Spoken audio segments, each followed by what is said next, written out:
So what I want you to do, pick out something to write with and something to write on. Whatever you like. I'm not taking this up. This is just your thing, so it can be the back of something. It really doesn't matter.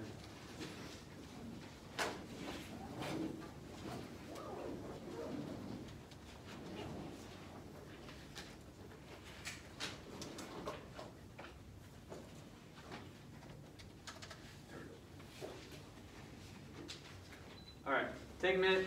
I want you to write down the 3 to 5 things. 5 feels like a lot to me, to be honest. But the 3 to 5 things that you feel like you actually know about. And what I mean by that is, you could talk to somebody, you could talk somebody's ear off about this thing, right?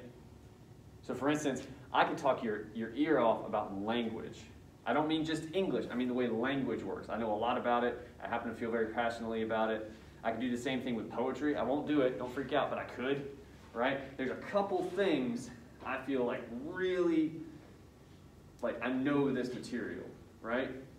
I want you to pick at least 3, but if you got a couple more, you know, jot those down for me. Or for you, I suppose. Okay, okay. And here's what we're gonna do. What I mean by sort of ease into this whole operation, right? Rather than have you get up here where I am and talk in front of the class, you're going to pick partners. Now, of course, the caveat to all of this is the same thing we've been dealing with all semester. You see the stickers. I don't want anybody getting in anybody's face. I don't want anybody getting really close to each other, right? But the good news is if we all talk at the same time, we don't necessarily have to be close to each other because we'll drown ourselves out. You know what I mean?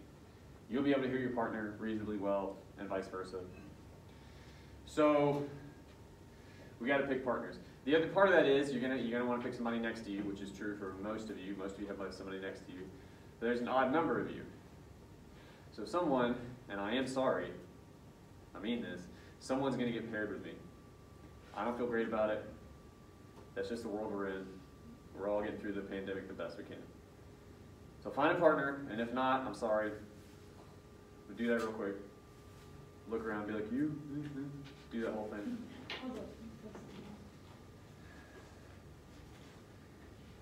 That's my assumption, but I don't know. All right. So this guy's pointing at me. I assume he doesn't have, does anybody else not have a partner? Okay, so me and you? Yeah. Sweet. All right, so here's what we're going to do. As I said, please don't get right up in somebody's face. I mean, I think I saw you guys partner up. Somebody might want to move a chair over, you know, because that's a little much, but you'll get it. All I want you to do, we're going to take turns. I have a timer. Some of you have noticed it. It's very imposing up here, right? It's only 1 minute. That is not a long time to be talking. And you're going to see this in action very shortly. All I want you to do, we're going to take turns. First person goes. I want you to pick not the topic you're most confident in out of those at least 3, because I would hope you're confident in all of them. Maybe your second favorite. Do your second favorite, right? I have a reason for this. But anyway, pick that one. Pick it now. Get it in your head. All right, I'm going to do this one. And when it's your turn, when I hit the timer, I want you to go. You don't have to speak quickly necessarily, but I want you to speak coherently. I want you to link thoughts together, and I want you to keep speaking. The goal of this, maybe at one point in your schooling, somebody had you do like a free write where you just like kept writing for a couple minutes, and your hand is like, "Why are you doing this?" Right, like that. Similar type of thing, but with your brain. Is kind of what we're doing right now. Okay? Everybody feel good about it? All right, you're gonna go first for us, just so you're, because I got to click the. All right, everybody figure out who's going first. That's a good, yeah, let's do that. All right, everybody knows who's going first? Okay. Okay, everybody chill. All right, and go. So I know a lot about the song because I'm a fashion designer. Okay. And so I always tell people that they can come together fashion design when I listen to so much songwriting and hand stitching because nowadays technology is so good. They'll need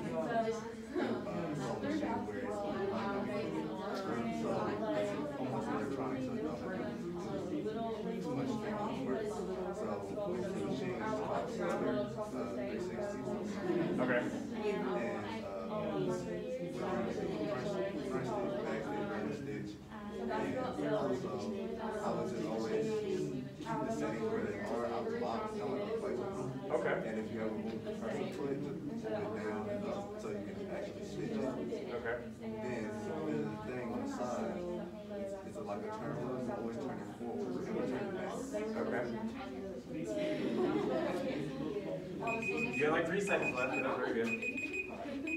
All right, stop. How'd it go? First of all, like I said, a minute is not nearly as long as you think it is, right? Like, it's quick. It's quick. Yeah. Like my partner, for instance, he could see the timer. I could not. But he saw there was about 2 or 3 seconds after. Like, all right, I'm good. I was like, what? Oh, okay. But I learned a lot about sewing. I have a lot of questions that we didn't have time to answer. But he would my partner, right? That's the only one I got to experience. Just went, right? And again, ideally, that's what everyone was able to do to some degree. So you see, at this point, and I hate to put it this way, but again, I'm trying to get everybody on board here. Whether you're talking to one person or whether you're talking to a room, it's the same mechanism, man. It works the same way. And especially if it's something you know reasonably well, like there's no problem, and you can just do it. You can just go. And as soon as you start talking, as soon as you get comfortable in that space, everything else just kind of disappears, man. Honestly, I felt like, what's your name, sir? Oh, that's right. I feel like you were staring through me at one point talking to me, right? Because you were so involved in your thoughts and where you were going next. And that's not a bad thing, right? Like, so one of the points we're going to stress today is, again, I really, to the best of our ability, we can do in one class, I want to make everybody a little more comfortable with this whole talking thing, ideally. We'll see. But all right. So the person who didn't go this past time, right? That would be me. So I'm going to have to like click and go. Yeah, same deal. So figure out what you want to talk about. Everybody kind of have it in your head, right? Let me get a little bit closer to my partner. All right, and go.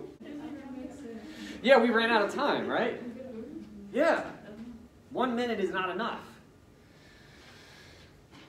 So not to feel too foreboding, but like here in a little bit, not today, don't freak out, but like in weeks or whatever, dates are not my friend, when I ask you guys to put together a presentation that's like 10-ish minutes long or whatever, it is not as long as it seems. It's just 10 of those that we just did, right? It's very quick.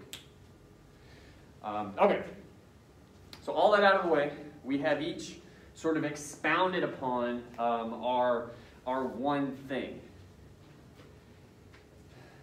But ideally, again, you have a few things on your list. And again, if you stuck to my directions, you have one thing that like you feel real good, like you saved that one. The reason I asked you to do that is because I want everyone to take a turn in front of the class.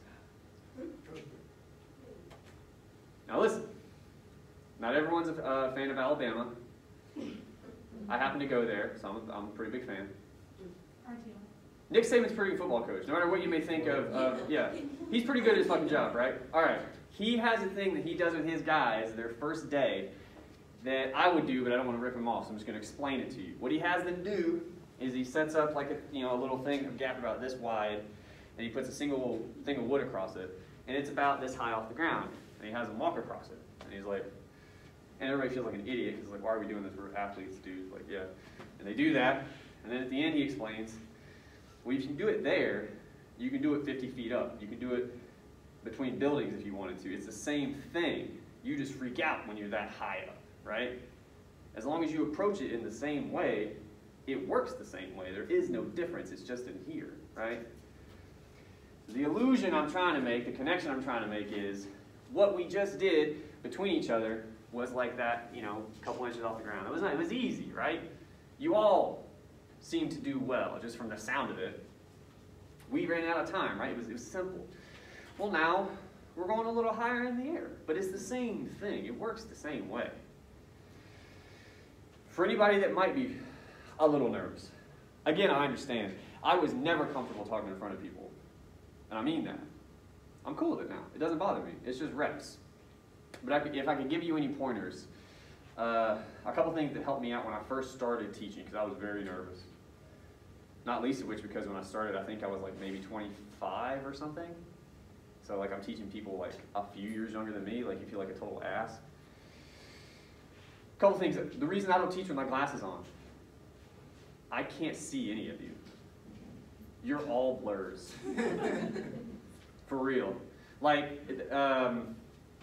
I learned by faces, so like as soon as you told me, you reminded me, I was like, oh yeah, because I remember you from the other day, like I saw your face, right? But from here, like I kind of see your hair, obviously I see the mask, that's really it. I can't see details.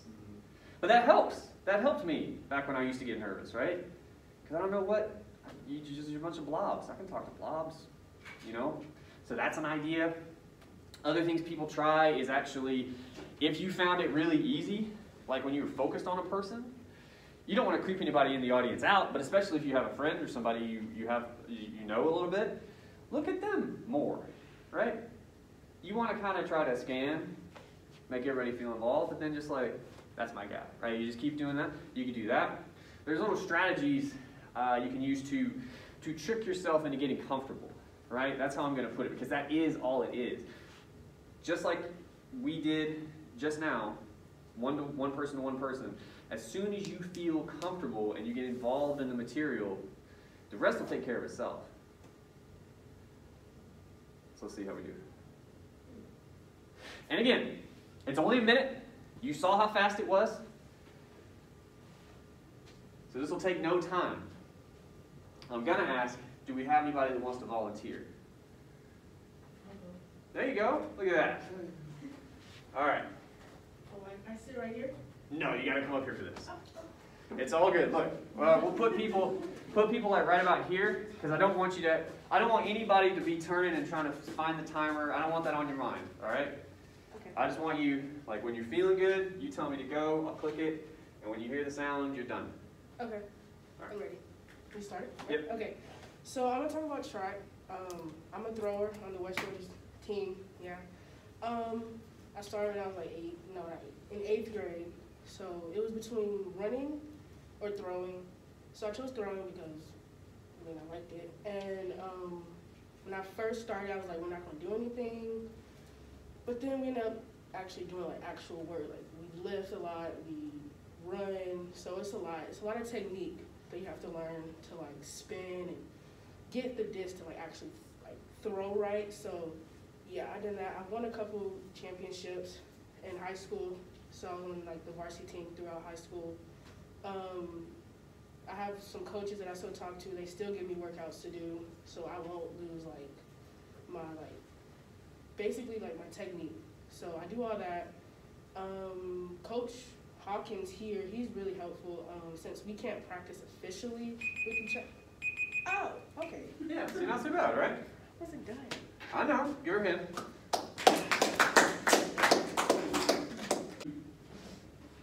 What I want to do now is a little bit different. I understand, and to be fair, I did pitch the class like this. A lot of this doesn't feel like a traditional class, right? We do mostly improv stuff like we just did. With the last half of class, I want to do a little bit of like more traditional stuff, just for a minute, you know, nothing too crazy. But partly the reason I want to dive into this is I want to talk to you about your homework. Some of you have already done it, which is interesting. I mean, getting ahead of the curve there. You can't see this. I might need to turn the lights off so you can see this better. So first of all, for homework, what I want you to do, we're going to start talking about, as I keep promising, we're going to move the conversation we're trying to have a little bit more into the electronic arena, right? We're going to go a little bit more online from here on out. And I have reasons for that. You don't care about them. But basically, I wanted to start the conversation with something I felt like you guys know better than I do. And I mean this. I did not get a Twitter until like maybe 2 years ago. And full nerd moment, I got it to talk to people in my clan on Destiny. And if you know what any of that means, then you understand the problem. But long story short, I don't really use it. I stopped talking to those people very much because I'm an adult with a life. I'll occasionally post like lines of poetry I think of. Like, it's really dumb. I basically don't use Twitter, right? I definitely don't use it like you do. But what I do understand is presentation. I understand words really well, but I also understand presentation, context. There's a time and a place. You've heard this kind of cliche, right? More and more these days, it seems like that time and place is Twitter. for all kind, everybody is like, if you're gonna say something, you're gonna do it super publicly for everybody. And again, I understand most of us, anyway. I mean, how many friends or followers, whatever the hell Twitter calls it, how many do you have on Twitter? Some of us might be in the triple digits, you know, or whatever. Okay, that's not a ton in terms of like comparing it to some people online, you know. But we've also heard of this going viral phenomenon. So anything you say on Twitter is absolutely, it's equivalent to walking outside and yelling it in front of a bunch of people. And you're like, all right, that's over with. And it's like, maybe. What did you say? Did anybody record it? Yeah. So, for instance, your homework. I'm going to start with that, and then we're going to look at some examples. It's called a Twitter deep dive. I mean, it could be, depending on how far you take it, but all I want you to do for your homework, I thought it'd be kind of fun. I want you to find one or two, no more than that, but one or two bad tweets. And if you're not sure what I mean by that, again, we have some examples. But basically, these are tweets that did not probably go like the poster, the tweeter, originally envisioned. They were received poorly. They got some bit of backlash. And there's probably a good reason why that was. And we're gonna, again, with these examples, I'm going to give you a little bit of a vocabulary for how to talk about that, how to think about that. And then we're going to end class with why we're talking about this at all. So to begin with, again, most of you, I imagine, have younger eyes than me. You can probably read this. It says, today's the 13th anniversary of 9/11. We remember those lost and honor those still fighting for freedom. They have hashtag 9/11 never forget. They have, okay, that's awesome. What the hell is that? We have what I assume is like Arlington Cemetery or something like it. Rows of flags, right? Nothing about this tweet is problematic, right? You see that and, okay, like, seems like the sort of thing that if you wanted to post like a memorial type thing on Twitter, that makes all the sense in the world. But again, one of the things I mentioned was context. Does anybody know what context means? Context is the thing around a thing, okay? And this is a great example. You will never forget, I imagine, after, that's a bad pun, but you will never forget what context means after today. I did not intend that. This, all on its own, whether you see it in class, or you see it on Twitter, or you see it on a billboard, anything, like, that's fine. That is more than fine, okay? But there's more around it that you can't see because I zoomed in on it, and it's who posted it.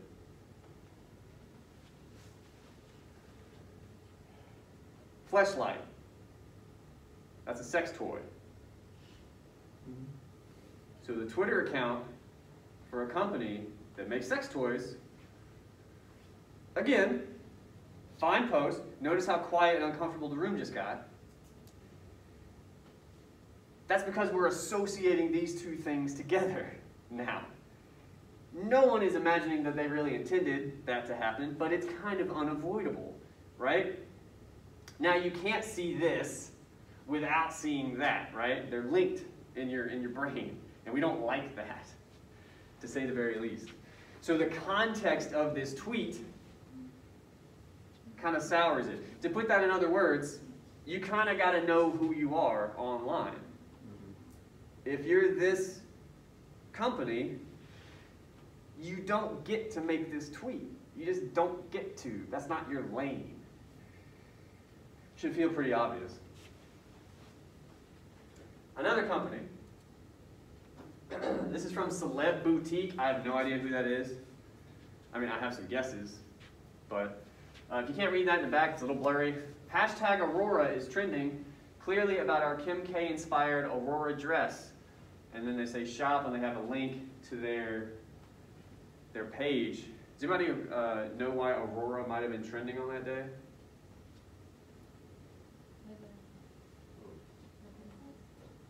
No. I wasn't sure if you guys would remember this. It happened during your lifetimes. It's when that, unfortunately, these happen more and more, but that crazy asshole shot up a theater. I believe it was in the second Batman movie came out. that was in Aurora. And on the day that happened, as with all news items, it was trending.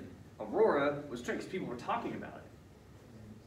And this company decides, to give them the benefit of the doubt, you would have to assume they didn't look into it very much, right?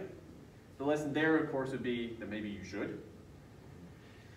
But again, now, what does it look like they're doing? Like, why, I kind of put the question to you, why would people find this upsetting for them to say this on that day when that's happening, do you think? But it kind of seems self-centered almost because they don't know what's going on in their own country. I mean, they're more worried about arrest than however many people just died. She said two things there. Number one, again, best case scenario, they're uninformed, right? And then worst case scenario, they're just assholes who want to sell you a dress more than they give a shit about people getting gunned down in a movie theater. Yeah. Last thing.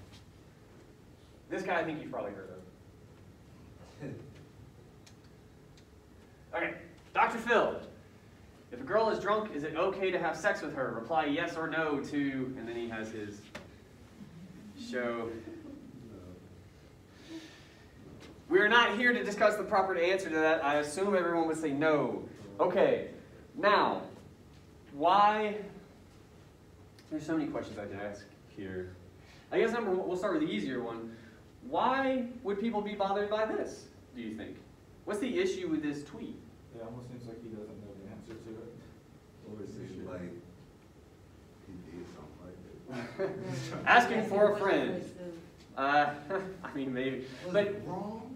But it's allowing for the possibility of yes, right? Yeah. In some way, shape, or form. Yeah.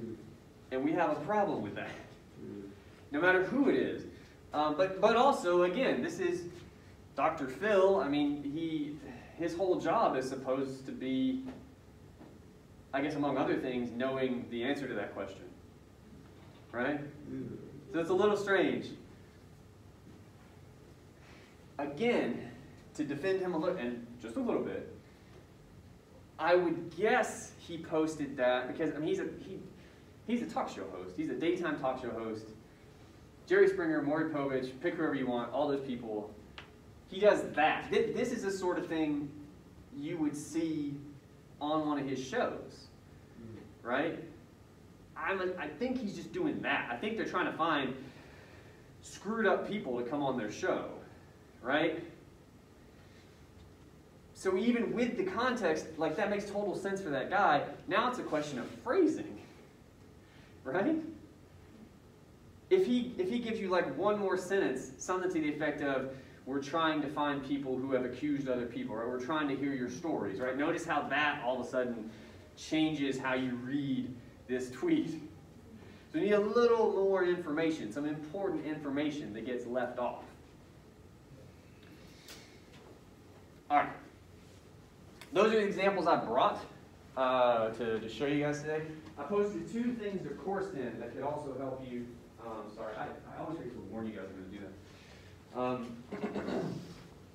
I posted two things to Coursed-In to help you think about the homework, and then also something else I want to talk to you about for just a minute. So, on Coursed-In, probably make that a little bigger. Some of you are about 50 yards away from the screen. Here's your homework. Like I said, one or two of you have already done it, I believe, which is great, you know, ahead of the game. That's cool. But there's that discussion topic. I want you guys to respond to each other.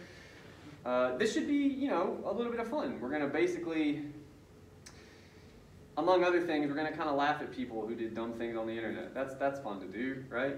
But again, importantly, I want you to talk about context. I say this here.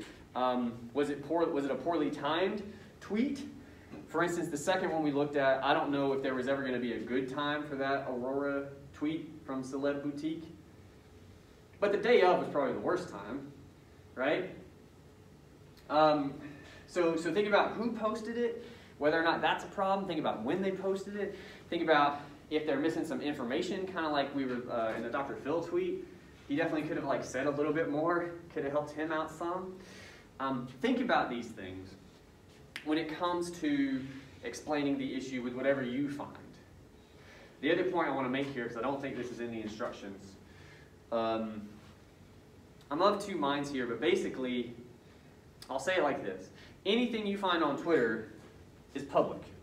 So you're not like taking anything that's private from somebody. They've posted it, right? That's unfortunately on them.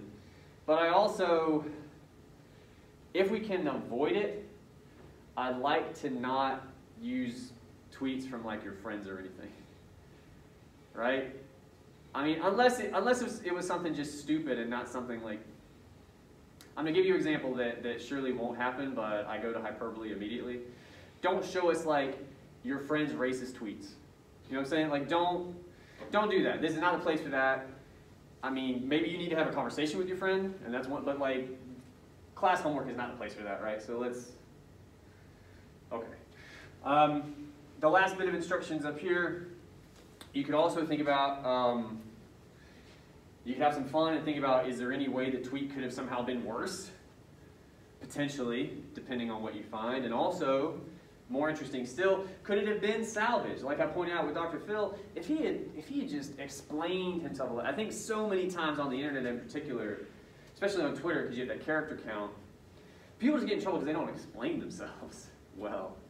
So if we had a little more information, maybe the whole thing could have been avoided, right? Like, think about these questions when it comes to not just what you post, but also when you go to respond to some of your classmates, what they posted, right? This could be a fun assignment, kind of laughing at people's screw-ups.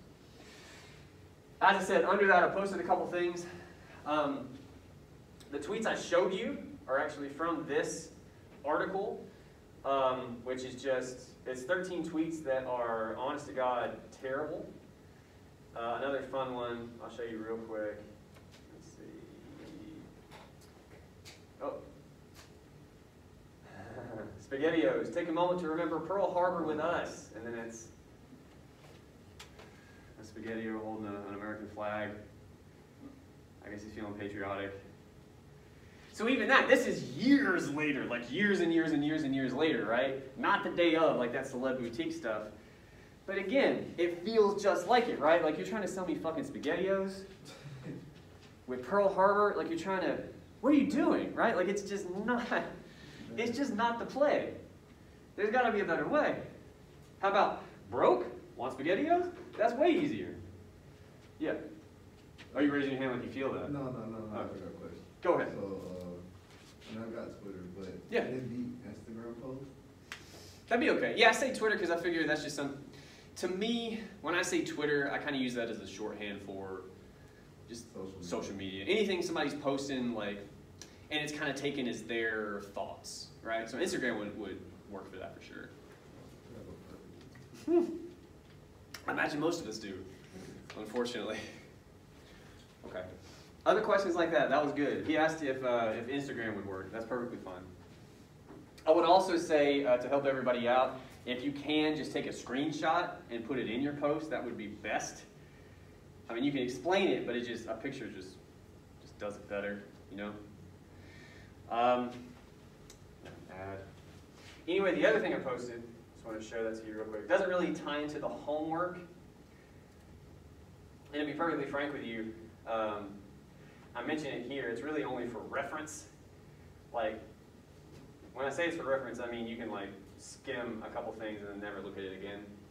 But this is a list from a website where people follow this sort of thing, and it's a bunch of vloggers. Vlogger is a very old term. Doesn't really get used as much anymore. People talk about themselves being content creators, but it's the same thing. All it means is, usually, you have a YouTube channel and you talk at your phone. Or once you get more money, you buy a camera. You know, that's what a vlogger is. And the one thing I wanted you to take away from this list, and I'm going to use this to talk about something else. Everybody on this list, some of them you've probably heard of, they're focused, right? They're focused on a particular topic. I don't think she's up here, but I'll give you an example. My wife is really into, all of a sudden, this woman who just gets in front of her camera and just walks you through famous true crime stories, like famous murders. While she's doing makeup? Yes! I know! But check it out. Here, so, okay, one thing about my wife so you understand, but then back when we were in school, years ago now, my wife, as her white noise, would listen to true crime TV or would listen to Criminal Minds, like in the background. That is some wild shit. It's always people getting stabbed or like just like horrific. I'm like, this is your white noise? She's like, yeah, it's comfortable to me. And I'm like, okay.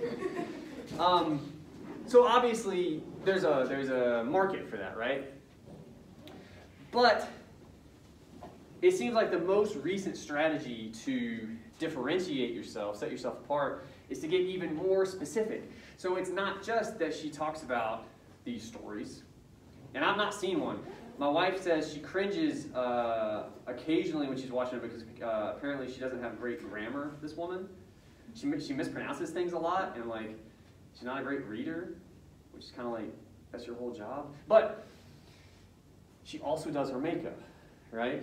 So, and I guess she does it well, I don't know. But the point is, she found a way to carve out her own little thing, yeah? It's not just the true crime stuff, which people enjoy. You gotta find some other way, some other little niche to set yourself apart. And you're gonna find, I guess, like-minded people. What we're talking about, and what I kind of wanted to end class just thinking about, right? We're gonna have a huge discussion, is branding. And I hate that term for all kinds of reasons. Mostly because what we're ultimately talking about is being inauthentic, like not being yourself. Usually, if you're talking about branding, right?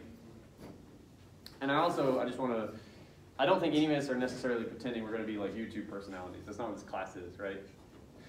But when I started the very first day talking about how more and more, when we talk about presenting ourselves, which is what this class is, we're talking about presenting ourselves online. And a lot of you nodded. You're like, yeah, you kind of seem to feel like where I was coming from, right? To me, for the longest time, there's actually a pretty huge gap between people online and companies, right? I remember when my family got dial-up. I'm older than you, okay? When people would call the house, you would get kicked offline, right? It was a dumb time to be alive. But over the years, that changed. All kinds of things changed. And one of the big changes I've noticed is nowadays, even if you're not necessarily trying to sell something, right? If you're online a decent amount, you kind of develop some kind of brand, like some kind of expectation people have of you. It could just be your friends, right? But for instance, I love asking this question. Does anybody have like multiple accounts? Yeah. Most of you. Why? Yeah, go ahead. One for dumb shit, one for normal shit. Okay, see, I love that. And I always like, what do you mean dumb shit? Like, me literally just being weird and I don't want everybody to see it. No, but what do you mean by weird? I gotta push on that a little bit. Like, I'm actually weird. I don't like party and shit. I just do dumb stuff. Like, I like speed or something, I don't know. Or like, see something really weird in my daily life and post it there. Okay. Or I can cuss openly because I don't want all my church people to judge me. All right, so one thing we're talking about is you know your audience, right? And you code switch for a given, that's a form of branding, right? And no one is saying there's anything wrong with, especially with your example. You don't want your grandma to like fall out, you know, like, he said do what to the what, right? Yeah. And we all do that in our daily lives, but again, you had your hand up. I want to come to you too in just a second, but just to be, you're like, no, not me. You seem like you were agreeing with him, so don't worry about it. The point is, we all code switch all the time. Like when you guys leave this room, you're going to speak to your friends. You're gonna act differently from how you do in here, right? That's code switching too. But we're online so much more these days. Partly what I wonder is, I mean, basically the question becomes, which one is the real you, Is it the normal shit, as you say? Or is it the dumb shit? Which one is closer to the real you? The dumb. Well, you called it dumb. You called the real. You guys do that a lot. I've noticed. When I talk to you guys about social media, if you have an account and you have different ways of describing it, it's like a burner account, or it's dumb shit, or it's like stuff that's just like, you know, you'll kind of do that, and I'm like, okay, but which one's the real you? And you're like, oh, definitely the, So like, we also shit on the thing that's supposed to be really us for some reason, right? We all do. What is that? Expression. I don't know. Yeah, I mean, the theory I have is it's not the most marketable version of you. And the world we live in, again, I'm not saying we're all out here like trying to sell t-shirts, okay? But we are, in some respects, trying to sell us, even if it's subconsciously. And if you think it through enough to the point where you have multiple accounts, you've kind of admitted to yourself, there's a more marketable version of me that I want more people to see. And then I'm gonna either totally hide the other one, some of you do that, like it's like private or whatever, which is one of the great just thoughts to me, that you would have a private Twitter. Do you know what I mean? Like it's online. It's like, oh, but it's private. Well, then fucking write on a notepad and bury it. Like what? Right? Like that's what it is. But even but doing that, you're basically burying that like truer version of yourself. So we're all branding ourselves. I'm not saying it's a good thing. Don't get it twisted. But I am saying, to bring it back home, if the point of this class is supposed to be presenting yourself to an employer. That's how this class started, by the way. Is like, how are you going to present? Maybe that's what it is. But whatever it is, you're presenting yourself all the time. When I tell a lot of stories. This one's fast, and then we're done, okay? When I first started teaching in Alabama, this is years ago, okay? And you'll probably know that in a minute. A girl walked in. I can't do it because my phone's right there. And she was talking to her phone while she's walking in, and then she sits at her desk and she's going like this, and she's talking. I'm like, hey man, what are you doing? She's like, oh, I'm on Periscope. I'm like, what the hell is that? And some of you maybe know what it is, but she was live streaming her walk to class. I had to ask, I was like, are people watching that? She's like, oh yeah. I was like, are your friends? I was like, some of them are friends. I was like, people you don't know? She's like, yeah. What? But again, that's not super weird now. I mean, I think it's kind of weird, but it's not like it doesn't happen all the time. And that's its own thing, and maybe society's falling apart. That's a different day. But the point is, if this class is about presenting yourself, one thing I want you guys to understand, you are presenting yourselves all the time. The issue is that you do it so often, you don't think about it that way. You think, well, it's just Tuesday. What do I do when I get this class? I'm going to update my status. Fucking teacher's talking way too much, you know, or whatever, right? But that's presenting some version of yourself to whoever, right? If you FaceTime somebody later, or if you do stream, a lot of people stream now, you know, fine. You're always presenting yourself to some kind of an audience. And at some point, it could be worth thinking about who that audience is. If it is a bunch of church ladies, that's important information, right? If it's just your friends, well, that's very different. If it's not totally private and other people could find it, that could matter too, right? There's all kinds of questions you have to consider when it comes to presentation of the self, and never more so than now, when you guys are basically living public, private lives. It scares me for my kids. It really does.